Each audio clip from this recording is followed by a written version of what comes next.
عزیز ساتھیوں، آج ہمارے خطبات سیرت پروگرام کا 7واں دن ہے اور آج کے پروگرام کا موضوع انتہائی اہمیت کا حامل ہے، بلکہ ہم یہ کہہ سکتے ہیں کہ ہمارے 12 روزہ خطبات سیرت پروگرام میں سب سے اہم موضوع اور ہمارے لیے سب سے زیادہ قابل قدر آج ہی کا عنوان ہے، جسے ختم نبوت سے تعبیر کیا جاتا ہے۔ یہ ہمارے ایمان کا مسئلہ ہے اور ہمارے عقیدے کا مسئلہ ہے۔ قرآن کریم میں ارشاد ربانی ہے، ما کان محمد ابا احد من رجالکم ولکن رسول اللہ وخاتم النبیین، اور نبی اکرم علیہ السلام کا فرمان ہے کہ انا خاتم النبیین لا نبی بعدی۔ عزیز ساتھیوں، آپ علیہ السلام کے زمانے میں بھی کچھ لوگوں نے، کچھ شیطان صفت لوگوں نے سر ابھارا تھا، ختم نبوت کے مسئلے کو چیلنج کیا تھا، لیکن اللہ کے بندوں نے ان کا مقابلہ کیا۔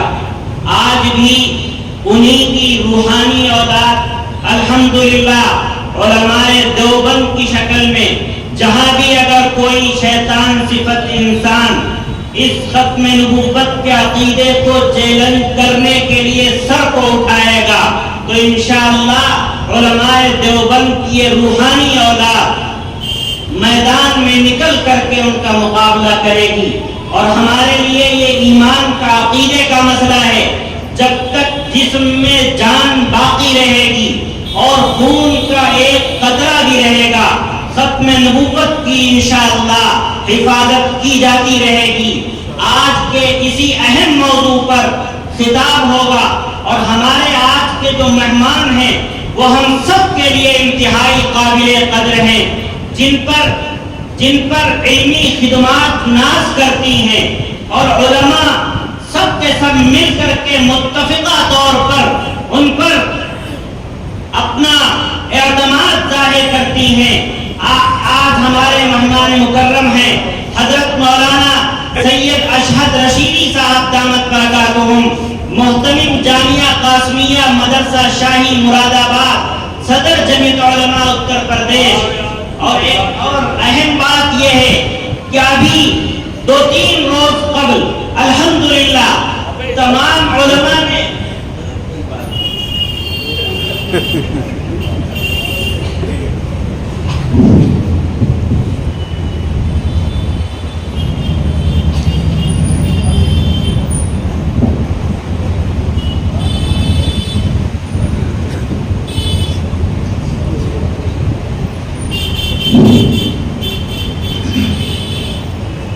السلام علیکم ورحمۃ اللہ وبرکاتہ۔ آواز نہیں آئی؟ زور سے درود شریف پڑھتے ہیں۔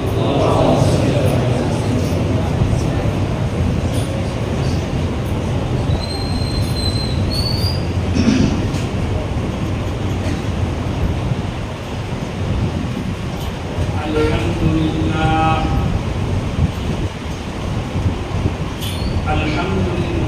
نحمده ونستعينه ونستغفره ونؤمن به ونتوكل عليه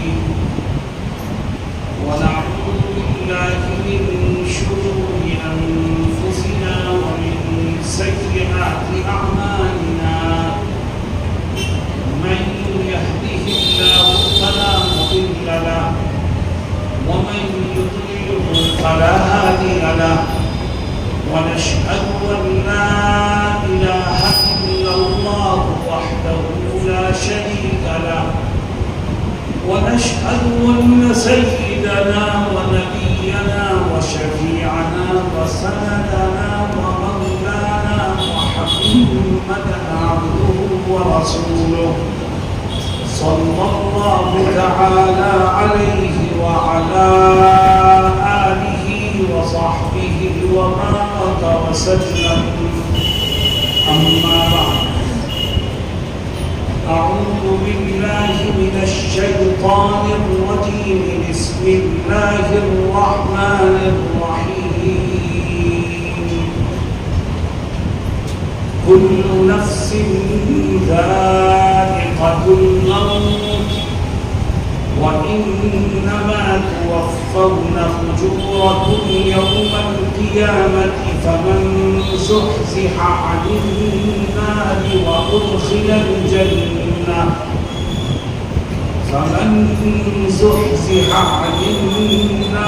وأدخل الجنة فقد فاز وما الحياة الدنيا إلا متاع الغرور صدق الله مولانا العظيم.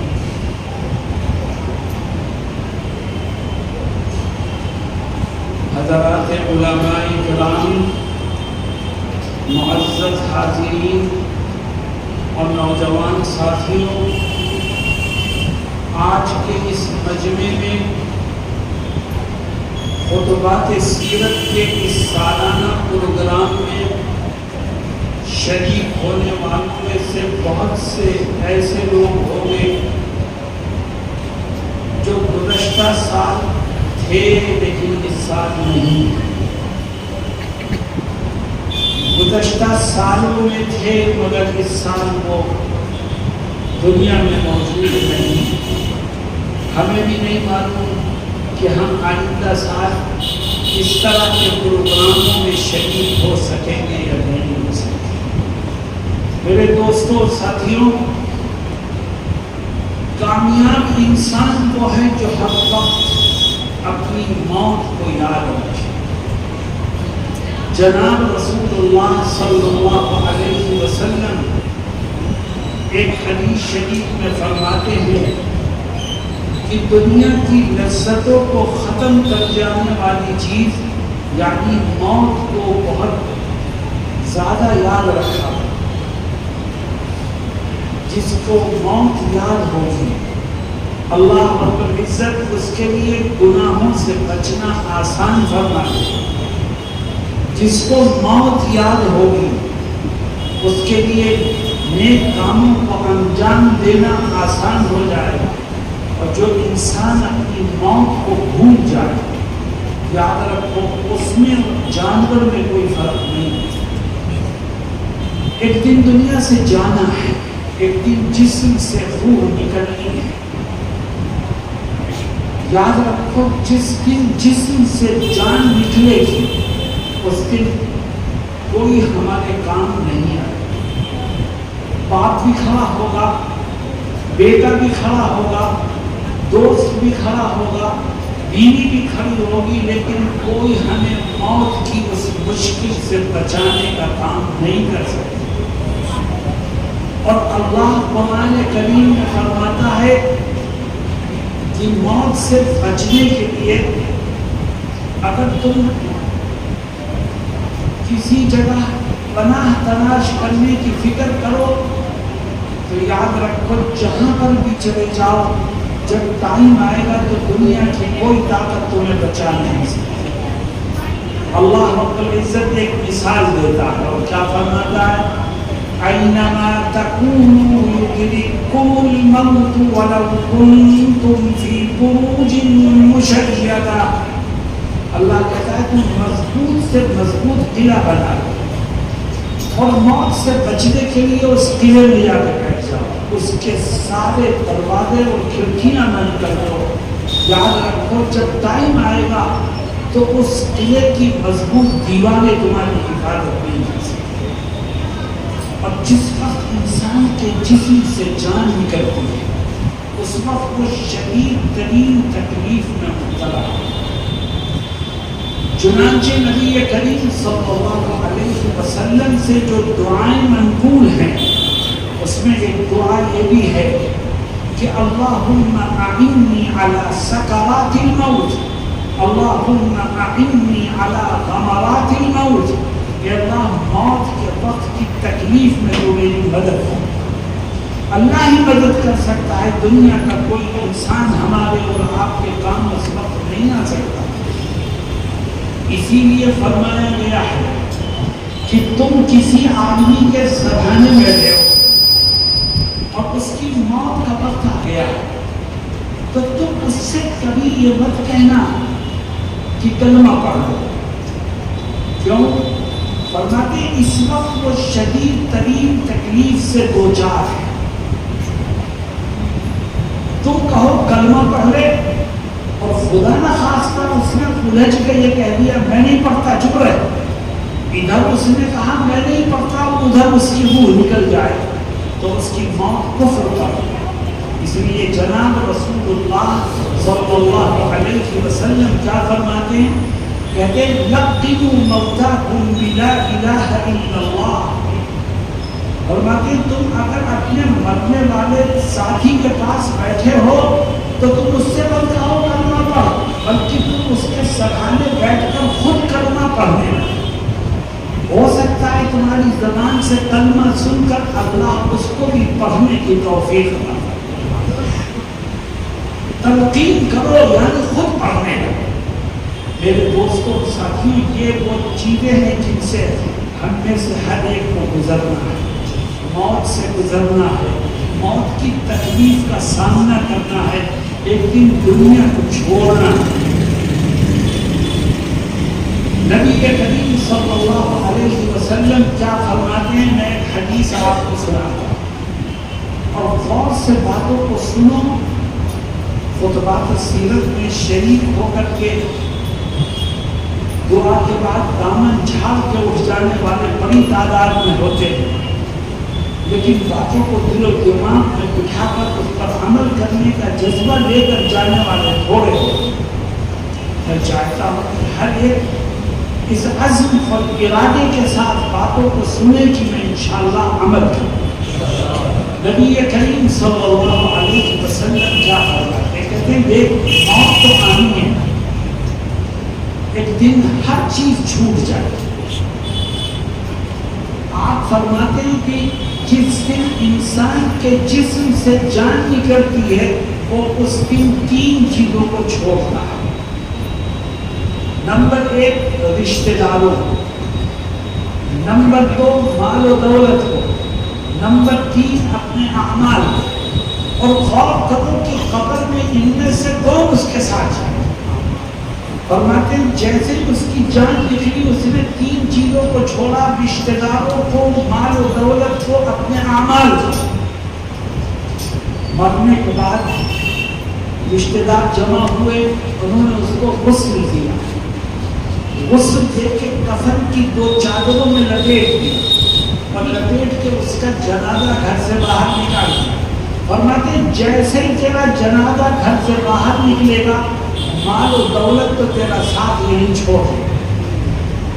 تیرے کفن میں جیب نہیں ہوگی, نہ تیرے ساتھ روپے کی گڈیاں جائیں گی, نہ الماری کی چابیاں جائیں گی, نہ بینک کی کاپیاں جائیں گی. ہر ارب پتی ہے تو, لیکن ہر چیز گھڑی کی گھڑی رہ جائے گی. صرف کفن کی 2 چادروں میں لپیٹ کر تیرے جنازے کو گھر سے باہر نکالنا. فرماتے ہیں مال و دولت میں تو تیرا ساتھ ابھی چھوڑ. اب تیرے رشتہ دار وہ تیرے جنازے کو اپنے کندھوں پر لے کے قبرستان کی طرف جائیں. نبی کریم صلی اللہ علیہ وسلم فرماتے ہیں کہ جب رشتہ دار جنازے کو کندھوں پر اٹھا کر قبرستان کی طرف چلتے ہیں تو یہ مرنے والا بولتا ہے. اے اللہ کے نبی بولتا ہے, جہاں بولتا ہے. ہم نے تو کبھی اس کو بولتے ہوئے سنا نہیں. تو بھائی کسی جنازے کو بولتے ہوئے سنا؟ آج مسجد میں بیٹھ کر یہ بات کہو اپنی زبان سے کہ ہم نے کسی مرنے والے کو جنازے کو بولتے ہوئے نہیں سنا, لیکن آقا کہتے ہیں کہ بولتا ہے تو ہمارا ایمان ہے کہ وہ یقیناً بولتا ہے. کیا فرماتے ہیں آقا؟ فرماتے ہیں کہ اگر وہ نیک آدمی کا جنازہ ہوتا ہے تو جب لوگ اس کو کندھوں پر اٹھا کے قبرستان کی طرف چلتے ہیں تو وہ کہتا ہے کہ اے لوگوں مجھے جلدی سے میری آخری منزل تک پہنچاؤ, مجھے جلدی سے وہاں پہنچاؤ جہاں میرے رب نے میرے لیے جنت کی نعمتوں کو تیار کیا. وہ بولتا رہتا ہے, لوگ لے کے اس کو چلتے. اور اور آقا فرماتے ہیں اس کی یہ آواز انسان اور جنات کے سوا ہر مخلوق سنتی، صرف انسان نہیں سنتا اور جنات۔ اور اگر یہ مرنے والا گناہگار ہوتا ہے تو جب لوگ اس کی میت کو اٹھا کے قبرستان کی طرف چلتے ہیں تو یہ جنازہ، یہ مرنے والا چیختا اور چلاتا ہے، کہتا ہے مجھے کہاں بربادی کی طرف لے جاتے ہیں، مجھے کہاں جہنم کے عذاب کی طرف لے جاتے ہیں، مجھے کہاں تباہی اور بربادی کی طرف لے جاتے ہیں۔ اور وہ چیختا رہتا ہے لیکن کوئی نہیں سنتا، اور جنازہ آہستہ آہستہ منزل کی طرف چلتا ہے۔ یہ رشتے دار ہیں جو تیرے ساتھ ابھی چل رہے ہیں، جنازہ قبرستان میں پہنچتا ہے اور قبر کے کنارے جنازے کو رکھ دیا جاتا ہے، پھر جنازے کو قبر میں اتارنے کا مرحلہ آتا ہے۔ وہاں سب کھڑے ہیں لیکن سب تماشا دیکھتے ہیں۔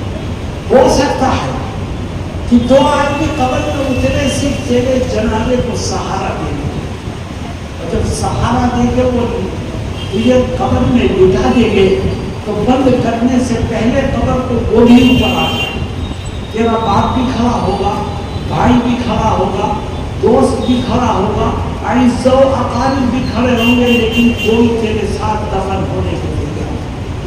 فرماتے قبر بند ہوئی، رشتے داروں نے تیرا ساتھ چھوڑا،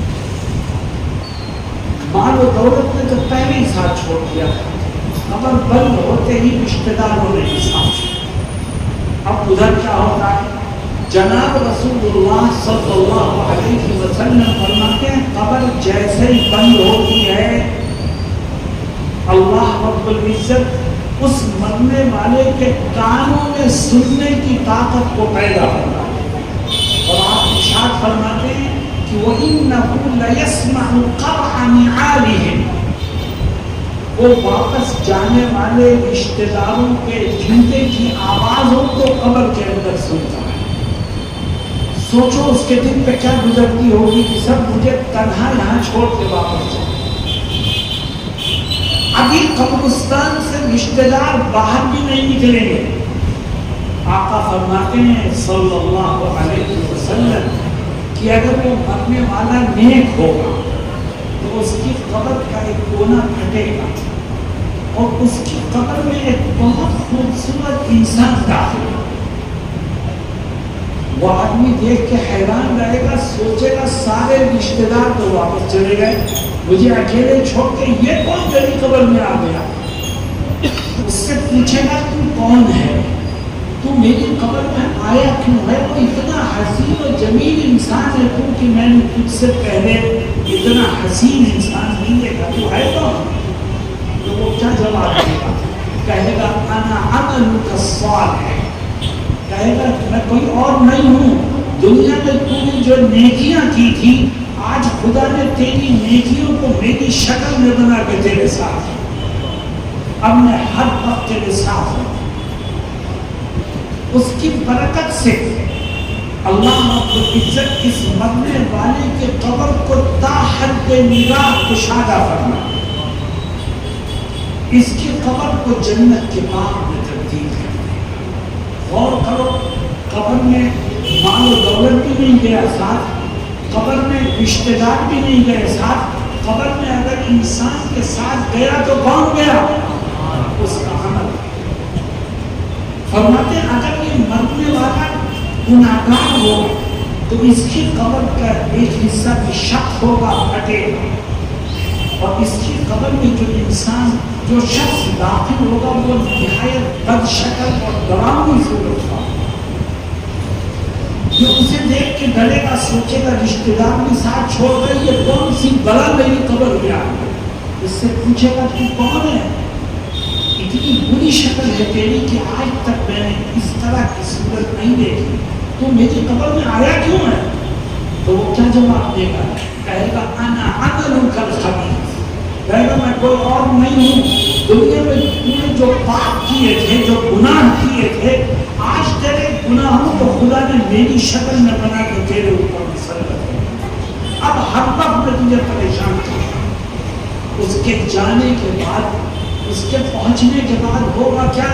فرماتے ہیں قبر کی دونوں دیواریں ایک دوسرے سے ملنا شروع ہوگی، ادھر کی دیوار میں کھسکے گی، ادھر کی دیوار میں کھسکے گی، اور کھسکتے کھسکتے کھسکتے کھسکتے اتنی مل جائیں گی کہ مرنے والے کی ایک طرف کی پسلیاں دوسرے طرف کی پسلیوں میں ایسے گھس جائیں۔ بتاؤ اس وقت انسان بھاگ ہو جائے گا۔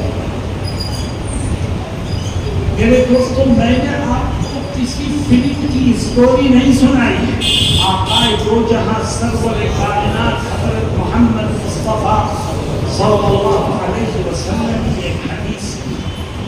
اب میں آپ سے ایک سوال کو غور سے سمجھ کے جواب دینا، تم جو کہو گے اللہ سنے۔ یہ بتاؤ مجھے کہ تم اپنی قبر کو جنت کا باغ بنانا چاہتے ہو کہ نہیں؟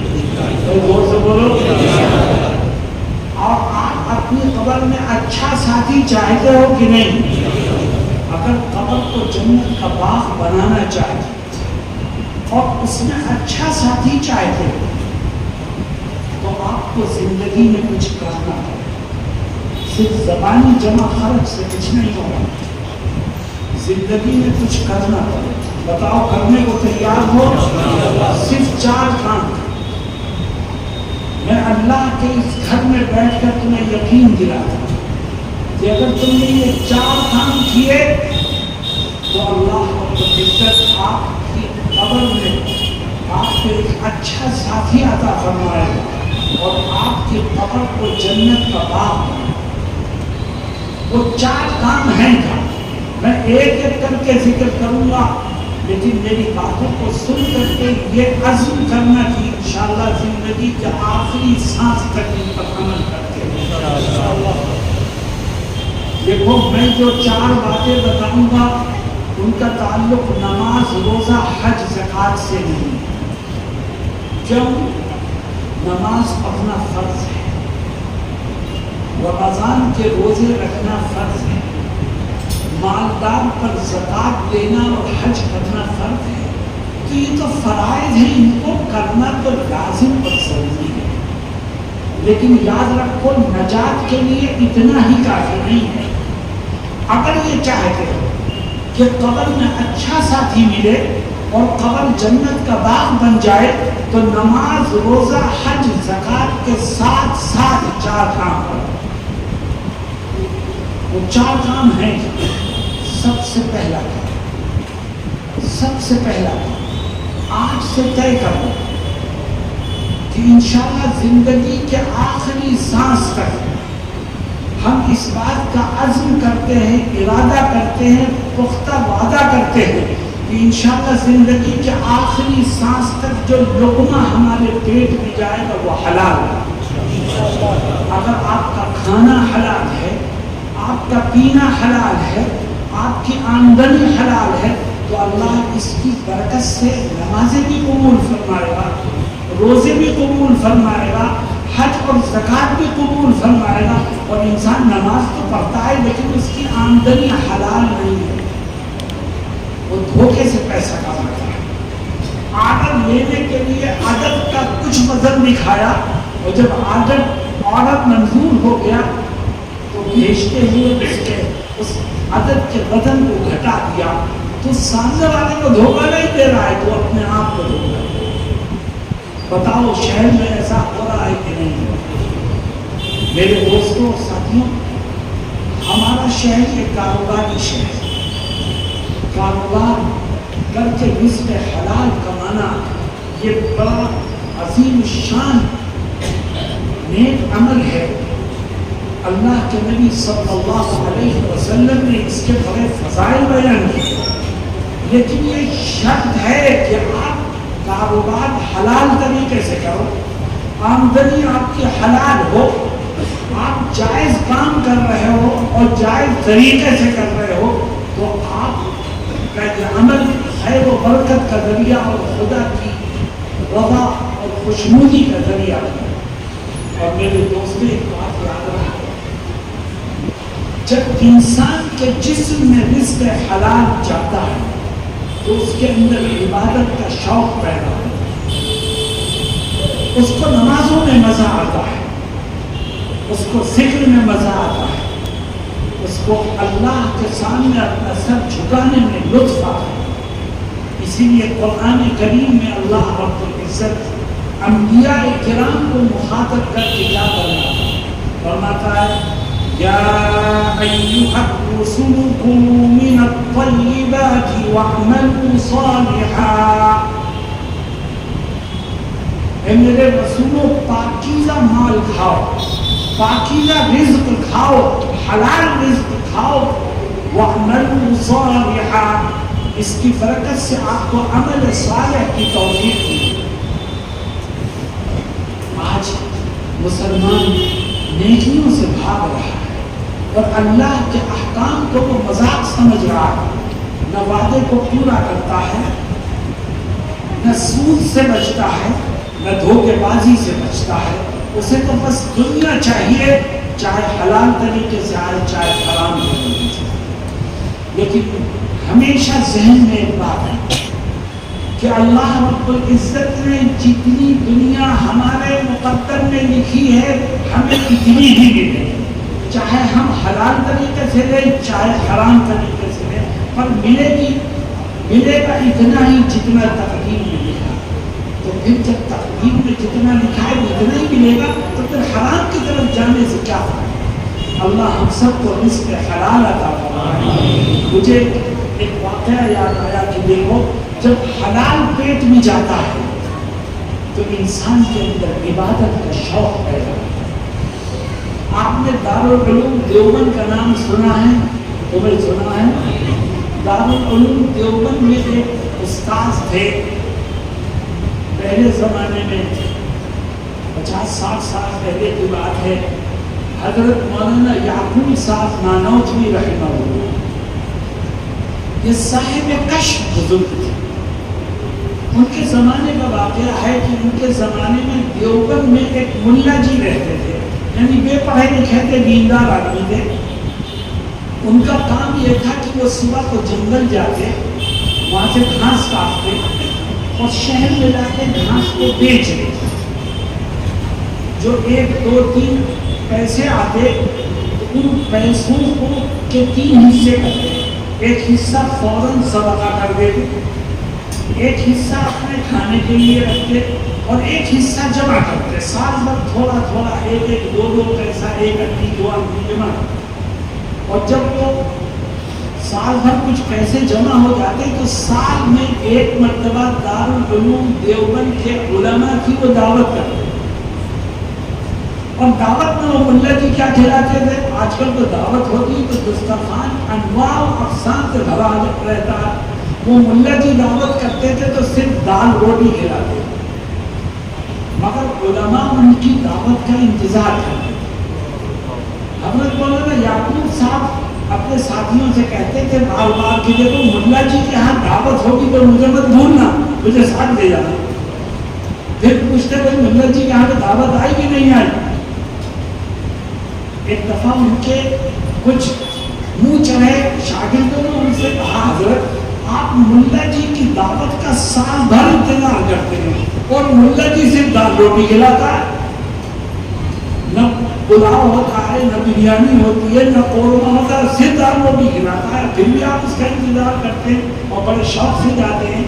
تو مولانا یعقوب صاحب نے جو جواب دیا وہ دل تھام کے سننے کے بعد مولانا فرماتے ہیں کہ ملا جی دال روٹی کھلاتا ہے، اگر وہ دال روٹی رزق حلال سے تیار ہوتی ہے اس کو کھانے کے بعد مہینوں اللہ کے ذکر میں مزہ آتا ہے، نمازوں کی لذت بڑھ جاتی ہے، قرآن کی تلاوت کا مزہ عجیب و غریب ہو جاتا ہے۔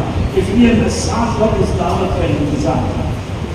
یا ایھا الرسول کلوا من الطیبات واعملوا صالحا انی بما تعملون علیم۔ تو میرے دوستوں آپ ہم بھی طے کریں کہ چاہے تھوڑا کھائیں یا زیادہ، انشاءاللہ رزق حلال ہی کھائیں گے، رزق حلال ہی کھائیں گے۔ اس کی برکت سے اللہ آپ کو قبر میں اچھا ساتھی نصیب فرمائے اور آپ کی قبر کو جنت کا باغ کرے، ورنہ ورنہ یاد رکھو جس شخص کے جسم کی رگوں میں حرام غذا پہنچی ہوئی ہے، حضرت عمر رضی اللہ عنہ فرماتے ہیں کہ اس کے لیے ٹھکانہ جہنم کے سوا کچھ نہیں۔ اللہ ہم سب کی حفاظت کرے۔ دوسرا کام، اگر یہ چاہتے ہو کہ خدا قبر میں آپ کو اچھا ساتھی نصیب فرمائے اور آپ کی قبر کو جنت کا باغ کرے، یہ دوسرا کام ہے۔ اور وہ دوسرا کام یہ ہے کہ آپ سے طے کرو کہ انشاءاللہ زندگی کے آخری سانس تک اپنے عقیدے کی حفاظت کریں گے اور غلط عقیدوں سے اپنے آپ کو بچانے کی بھرپور کوشش کریں گے۔ یہاں یہ بات سمجھنے کی ہے کہ کبھی انسان عمل میں غلطی کرتا ہے اور کبھی انسان عقیدے میں غلطی کرتا ہے۔ یہ بات یاد رکھو کہ اگر کوئی شخص عمل میں غلطی کرے، کوتاہی کرے، اللہ کے احکام پر عمل نہ کرے تو وہ گناہگار تو ہوگا، فاسق و فاجر تو ہوگا، مگر دائرہ اسلام سے خارج نہیں۔ اور جس شخص کا عقیدہ خراب ہو جائے، یاد رکھو وہ کتنی ہی نمازیں پڑھ لے، کتنے ہی روزے رکھ لے، کتنے ہی حج کر لے، کتنی ہی زکوٰۃ دے دے، وہ مسلمان ہی نہیں ہے، وہ تو دائرہ اسلام سے خارج ہے۔ عقیدے کی حفاظت مسلمان بننے کے لیے، مسلمان رہنے کے لیے اور اسلام کی حالت میں دنیا سے جانے کے لیے لازم پڑ سکتی ہے۔ جس کا عقیدہ خراب ہوا وہ مرتد ہے، وہ کافر ہے، وہ دائرہ اسلام سے خارج ہے۔ آپ نے یہ سنا ہوگا کہ مسلمان ہونے کے لیے کلمہ پڑھنا ضروری ہے، وہ سنائیں کہ نہیں سنائیں؟ اچھا، کلمے کے کتنے جز ہیں؟ لا الہ الا اللہ محمد رسول اللہ۔ لا الہ الا اللہ کا کیا مطلب؟ کہ میں اس کو مانتا ہوں کہ اللہ کے سوا کوئی خدا نہیں، وہ تنہا ہے، اس کے سوا نہ کوئی معبود ہے نہ کوئی خدا ہے، وہ ایک ہے، اس کا کوئی ہمسر نہیں ہے، اس کا کوئی ساتھی نہیں۔ اور کلمے کا دوسرا جز ہے محمد رسول اللہ۔ میں اس بات کا عقیدہ رکھتا ہوں کہ محمد صلی اللہ علیہ وسلم اللہ کے رسول ہیں۔ یہاں پر یہ بات سمجھنے کی ہے کہ ایک طرف محمد صلی اللہ علیہ وسلم کو رسول ماننا بھی ضروری ہے مسلمان ہونے کے لیے، اور دوسری طرف قرآن یہ کہتا ہے کہ آپ کو آخری رسول ماننا بھی ضروری ہے۔ اگر ایک شخص آپ کو رسول تو مانتا ہے لیکن یہ کہتا ہے آپ آخری نہیں ہے، نعوذ باللہ آپ کے بعد بھی رسول آ سکتے ہیں، تو وہ ایسے ہی کافر اور مشرک ہے جیسے اللہ کا ممکن کافر اور مشرک۔ آپ کو رسول مانو اور آخری رسول مانو۔ نبی کریم صلی اللہ علیہ وسلم کی اللہ رب العزت نے یہ خاص صفت بیان کی، چنانچہ قرآن میں کیا کہتا ہے؟ فرماتا ہے ما كان محمد أبا أحد من رجالكم ولكن رسول الله وخاتم النبيين۔ فرمایا کہ آپ کسی مرد کے یعنی کسی بیٹے کے باپ نہیں ہیں، آپ کی اولاد لڑکیاں تھیں، صاحبزادیاں تھیں۔ کوئی شخص یہ نہیں کہہ سکتا مردوں میں کہ آپ میرے باپ ہیں۔ اور آگے فرمایا وَلَكِنْ رَسُولَ اللَّهِ، دیکھو دونوں باتیں یہاں جمع ہیں، لیکن آپ اللہ کے رسول ہیں جو محمد الرسول اللہ میں آگے بات، اور دوسرا چیز یہاں وَخَاتَمَ النَّبِيِّينَ، اور آپ نبیوں کے آخر میں آئے ہیں، آپ کے آنے سے نبوت کا سلسلہ ختم ہو۔ میرے دوستوں یہ ہلکی چیز نہیں ہے، بہت بھاری چیز ہے۔ میں بار بار کہتا ہوں، آپ نے نام سنا ہوگا قادیانیوں کا۔ قادیان ایک گاؤں ہے، ایک شہر ہے پنجاب میں، وہاں ایک شخص پیدا ہوا اور وہ اس کا نام ہے غلام احمد، اور وہ کہتا ہے کہ میں نبی ہوں، نعوذ باللہ من ذالک۔ قادیانی مسجد بھی بناتے ہیں، اور ان کی مسجد میں آپ چلے جاؤ تو آپ کو دکھائی دے گا کہ آپ کلمہ دکھائے لا الہ الا اللہ محمد رسول اللہ۔ ہمارا مسلمان بھائی دھوکہ کھاتا ہے کہ یہ بھی مسلمان ہے، یہ مسلمان نہیں، وہ اپنے عقیدے کو چھپاتے ہیں، محمد صلی اللہ علیہ وسلم کو رسول اللہ تو مانتے ہیں مگر آخری رسول نہیں مانتے۔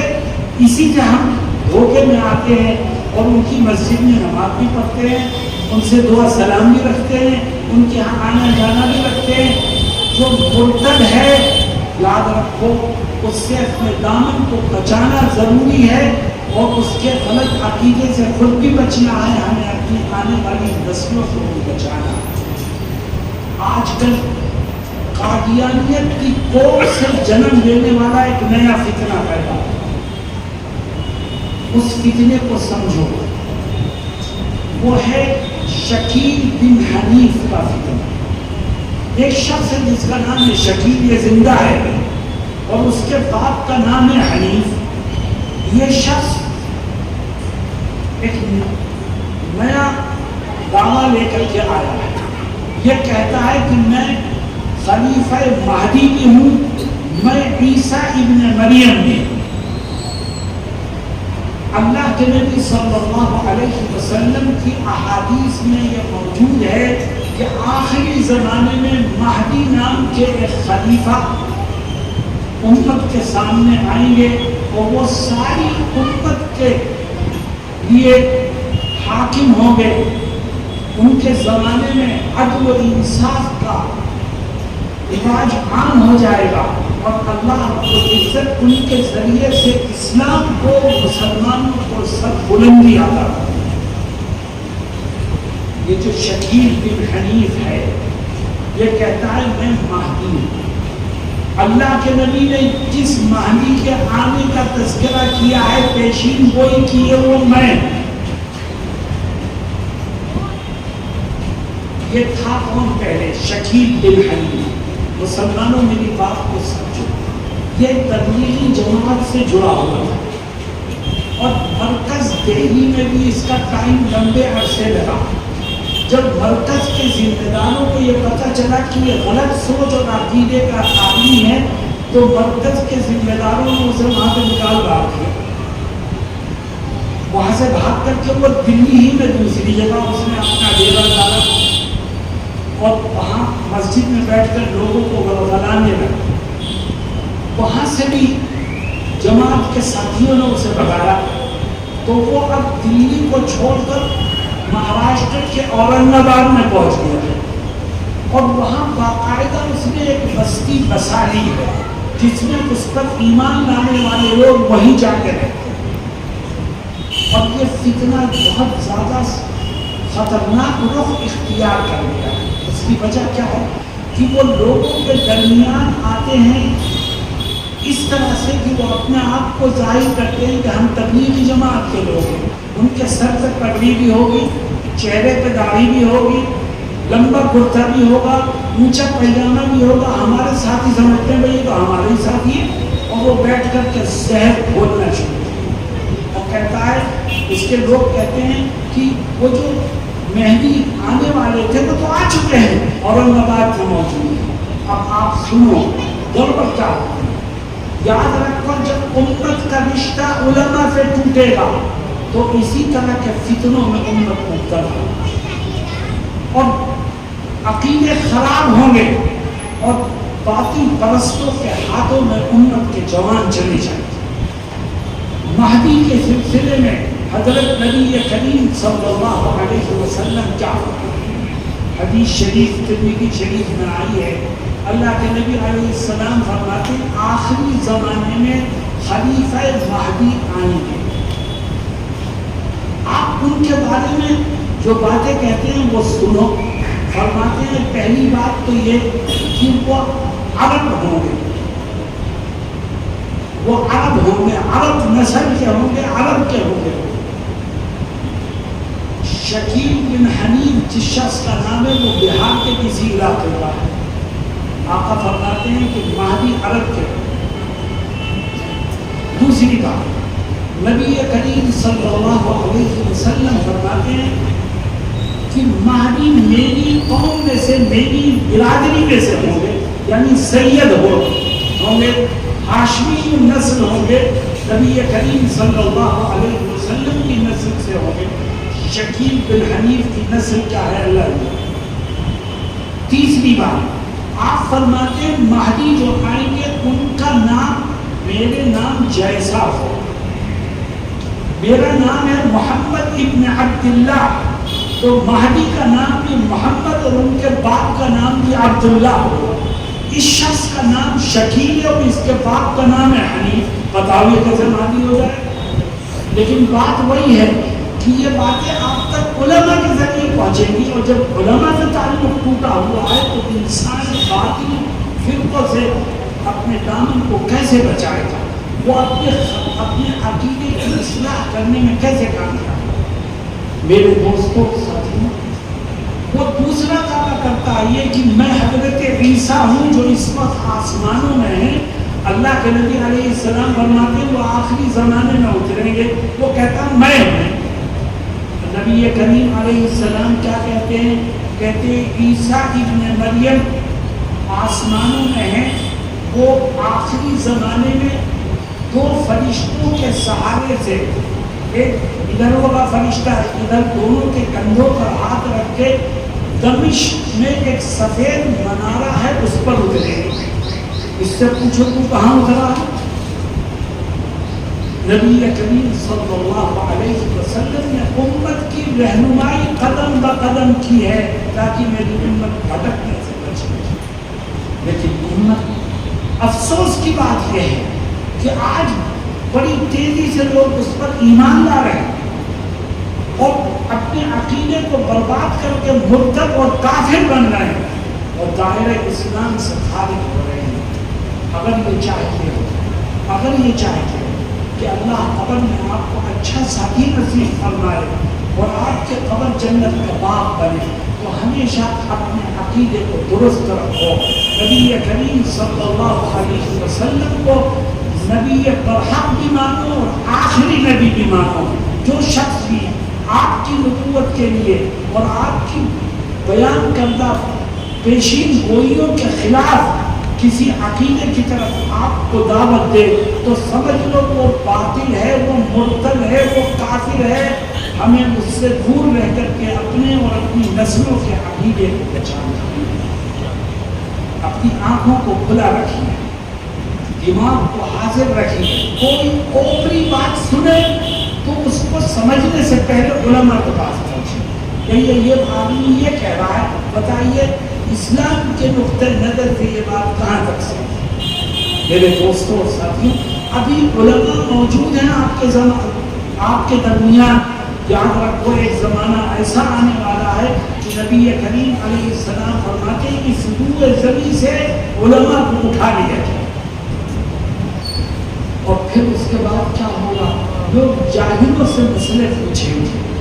وہ جاہل خود بھی گمراہ ہوگا, دوسروں کو بھی گمراہ کرے گا. آپ کے پاس علماء کی جماعت موجود ہے, ان کی قدر کرو, اپنے رشتوں کو ان سے مضبوط کرو تو خدا آپ کے عمل کو بھی درست کرے گا, آپ کے عقیدے کو بھی درست کرے گا. نمبر 3, اگر یہ چاہتے کہ قبر میں اچھا ساتھی ملے اور آپ کے قبر جنت کا باغ بن جائے تو ایک تیسرا کام, اور وہ تیسرا کام یہ ہے کہ نماز, روزہ, حج, زکات کے ساتھ ساتھ یہ طے کرو کہ زندگی کے آخری سانس تک جب کسی کا کوئی حق میری طرف نکلے گا تو میں ایک ایک پائی کا حساب کر کے اس کے حق کو ادا کروں. میں کسی کا کوئی پیسہ نہیں مانوں گا, کسی کا حق نہیں لگا. میرے دوستوں ساتھیوں, آج مسلمانوں کا حال یہ ہے کہ بہت سے نماز پڑھنے والے, روزہ رکھنے والے, دین کے کاموں میں حصہ لینے والے ایسے ملیں گے کہ آپ ان کی زندگی میں جھانک کے دیکھیں تو پتہ چلے گا بھائی کا حق مار رکھا ہے, بہنوں کا حق دبا رکھا ہے, کاروبار میں شریک پارٹنر کو دھوکہ دے رکھا ہے اور دیندار بنے پھرتے ہیں. یاد رکھو خدا ہمارے ظاہر سے بھی واقف ہے اور خدا ہمارے باطن سے بھی واقف ہے۔ اللہ رب العزت قرآن میں کیا کہتا ہے؟ فرماتا ہے وَذَرُوا ظَاهِرَ الْإِثْمِ وَبَاطِنَهُ إِنَّ الَّذِينَ يَكْسِبُونَ الْإِثْمَ سَيُجْزَوْنَ بِمَا كَانُوا يَقْتَرِفُونَ۔ اے لوگوں، ظاہر کے گناہوں سے بچو اور باطن کے گناہوں سے بچو۔ خدا تمہاری ہر چیز کو دیکھے گا، اس لیے طے کرو کہ جب کسی کا کوئی حق میری طرف نکلے گا تو میں انشاءاللہ ایک پائی کا حساب کر کے اس کے حق کو ادا کروں۔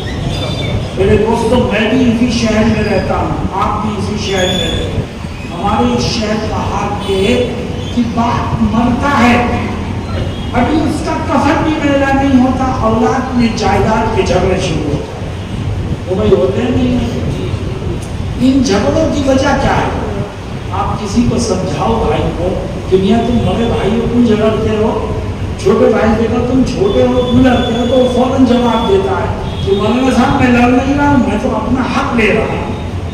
جو ایسی بات کہے اس کو جواب دو کہ تیرے اوپر اپنا حق لینا فرض نہیں ہے، تیرے اوپر دوسرے کا حق ادا کرنا فرض ہے۔ اگر تم ادا کرنے والے بن جاؤ تو جھگڑا بہت بدل ہوگا۔ میں جانتا ہوں اس شہر میں ایسے لوگوں کو کہ باپ مرا، جائیداد کے جھگڑے شروع ہوئے، 20 سال گزر گئے، آج تک جھگڑے ملتے نہیں ہیں۔ 60 سال ہو گئے، وہ خود پورے ہو گئے، ان کی اولاد پوری ہو گئی، مگر جھگڑے نہیں۔ تو قبر میں کیا لے کے جاؤ؟ یہ جھگڑے لے کے جاؤ؟ کسی کا حق کھا کر کے آدمی دے رہا ہے، مغفرت کے سارے دروازے۔ اللہ ہم سب کی بات کرتا ہے۔ میرے دوستوں ساتھیوں، موت کو یاد رکھیں، کوئی چیز انسان کے کام نہیں ہے۔ اپنا حق چھوڑ دو، یہ تو قبول کرو، اگر کسی کا کوئی پیسہ دب جائے آپ کے پاس، یہ کبھی قبول کرو۔ حق چھوڑنا قبول کرو مگر حق دبانا قبول کرو۔ اللہ ہم سب کو صحیح سوچ و فکر کی توفیق عطا فرمائے۔ آخری بات میں بولتا رہوں، آپ سنتے رہے، میں نے شروع میں کہا تھا کہ آپ سے سنیے، اس عزم کے ساتھ بیٹھنے کی سنیں گے، اس پر عمل کریں۔ دیکھو، سب سے پہلی بات یہ آئی تھی کہ اگر قبر میں اچھا ساتھی چاہتے ہو، قبر کو جنت کا باغ بنانا چاہتے ہو، تو یہ طے کرو کہ جب لقمہ میرے پیٹ میں جائے گا وہ حلال۔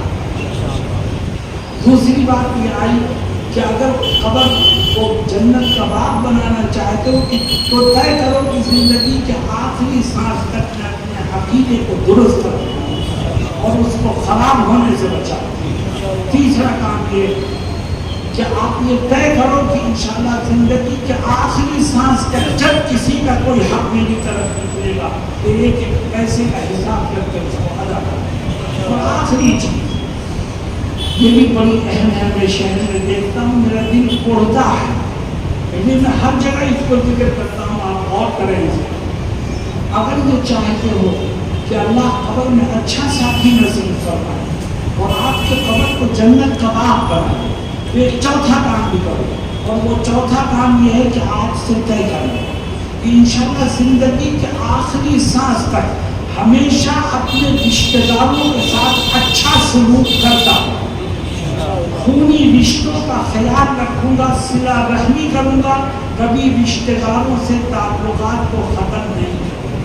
بتاؤ آج گھر گھر جھگڑے ہیں کہ نہیں ہیں؟ دیندار آدمی ہے لیکن نہ بھائی سے ملتا ہے نہ بہن سے ملتا، بڑا دیندار بنتا ہے، کسی رشتہ دار سے سیدھے منہ بات ہی نہیں کرتا، تو کون سی دینداری ہے؟ یاد رکھو، یہ خونی رشتے جس کو بلڈ ریلیشن کہا جاتا ہے، یہ خونی رشتے کس نے بنائے ہیں؟ بولو بھائی، اللہ۔ اور جو رشتے خدا نے بنائے ہیں اس کو توڑنے کا نہ مجھے اپنے نام، ہم کیسے اسے توڑ سکتے ہیں؟ اور چھوٹی چھوٹی بات پر انبن ہوتی ہے اور رشتے ٹوٹ جاتے ہیں۔ اور ایک عجیب و غریب جواب سننے کو جگہ جگہ ملتا ہے۔ کسی کے 4 بھائی ہیں، آپ اس سے پوچھو کہ تیرا تعلق اپنے بھائیوں سے کیسا ہے؟ وہ آدمی جواب دے گا 2 بھائیوں سے میرا تعلق بہت اچھا ہے، اور دو سے ملنا جلنا نہیں ہے. اگر بھائی دو سے اچھا کیوں ہے اور دو سے کیوں نہیں ہے تو ایک ہی جواب ہوتا ہے کہ دو بھائی وہ ہیں جو میرے دکھ سکھ میں شریک ہوتے ہیں تو میں بھی ان سے ملتا جلتا ہوں. وہ میرے ہاں آتے ہیں تو میں بھی ان کے یہاں جاتا ہوں. اور دو نہ میرے دکھ سکھ میں شریک ہوتے ہیں نہ میرے ہاں آتے جاتے ہیں تو میرا بھی ان سے کوئی تعلق نہیں. آدمی بڑی سادگی سے یہ جواب دیتا ہے. اور نبی کریم صلی اللہ علیہ وسلم کیا فرماتے ہیں؟ کہتے ہیں کہ جو بھائی تیرے دکھ سکھ میں شریک ہوتا ہے تیرے ہاں آتا جاتا ہے اگر تو بھی اس کے ہاں آئے اور جائے اور اس کے دکھ سکھ میں شریک ہو تو یاد رکھ یہ تیرا ملنا جلنا یہ بدلے کا ملنا ہے. اسے صلہ رحمی نہیں کہا جائے. تو بدلے میں جا رہا ہے تو اس کے ہاں صلہ رحمی تو یہ ہے کہ جو تیرے ہاں آئے تو اس کے ہاں بھی جا اور جو تیرے ہاں نہ آئے تو اس کے ہاں بھی جا. جو تیرے دکھ سکھ میں شریک نہ ہو تو اس کے دکھ سکھ میں شریک ہو. جو تجھ سے ملنا پسند نہ کرے تو اس کے ہاں سلام کرنے چلا جائے. یہ ہے صلہ رحمی. ہمارے اندر غرور اور تکبر اور بڑائی اتنی ہے کہ ہم اپنے سے بہتر کسی کو سمجھتے ہی نہیں. اور یاد رکھو اللہ کو سب سے زیادہ نفرت ہے تو تکبر اور گھمنڈ سے نفرت. وہ کہتا ہے تکبر اور گھمنڈ تو میرا لباس ہے. مجھے تکبر کرنے کا حق ہے کیونکہ مجھ سے بڑا کوئی نہیں. تمہارے پاس تو جو کچھ کرو میرا دیا ہے تو کیوں حق ہے. تو میرے دوستوں جتنے ساتھی یہاں بیٹھے یہ جہاں تک میری آواز پہنچ رہی ہے اگر کسی کا اپنے رشتے دار سے یہ جو ٹوٹا ہوا ہے رشتہ ختم ہے تو وہ طے کرے کہ میں کہاں سے اٹھ کے پہلی فرصت میں اپنے اس عزیز کے یہاں جا کر اپنے جھگڑے کو ختم کر دوں گا صرف کس کے لیے اپنے رب کی رضا. میری مجھے نیچی ہوا کر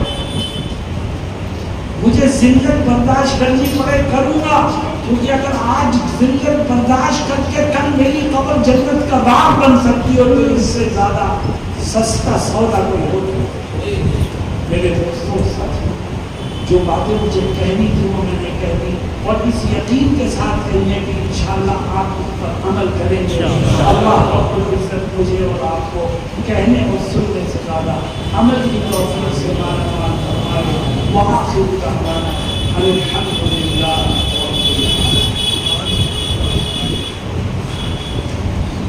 شریف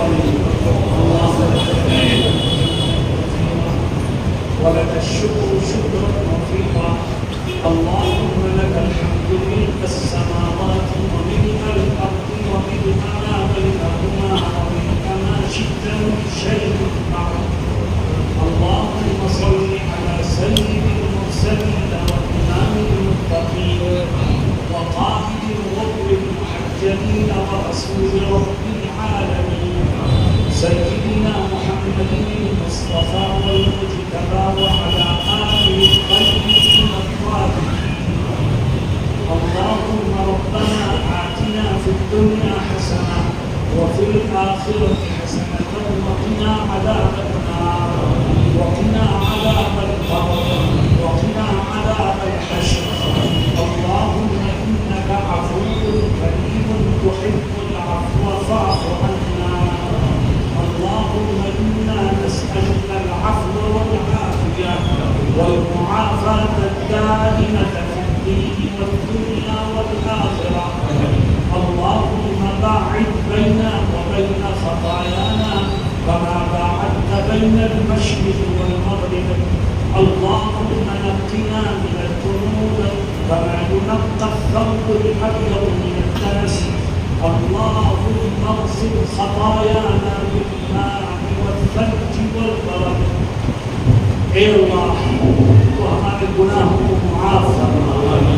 اے اللہ ہماری خطاؤں سے درگزر فرما. اے اللہ ایک دن مرنا ہے ایک دن تیرے حضور حاضر ہونا ہے. اے اللہ ایک دن قبر میں جانا ہے. اے اللہ ہمارے لیے موت کو مبارک فرما دے. اے اللہ ہمارے لیے موت کو نجات کا ذریعہ بنا دے.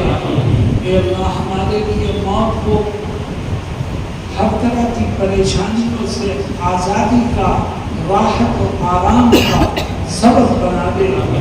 اے اللہ جب روح نکلنے کا وقت آئے تو آسانی کے ساتھ روح نکلنے میں تو ہماری مدد فرما۔ اے اللہ جب روح نکلنے کا وقت آئے تو ہماری زبانوں پر کلمہ شہادت کو جاری فرما۔ اے اللہ ہمیں قبروں میں اچھا ساتھی نصیب فرما۔ اے اللہ ہماری قبروں کو جنت کے باغ میں تبدیل فرما۔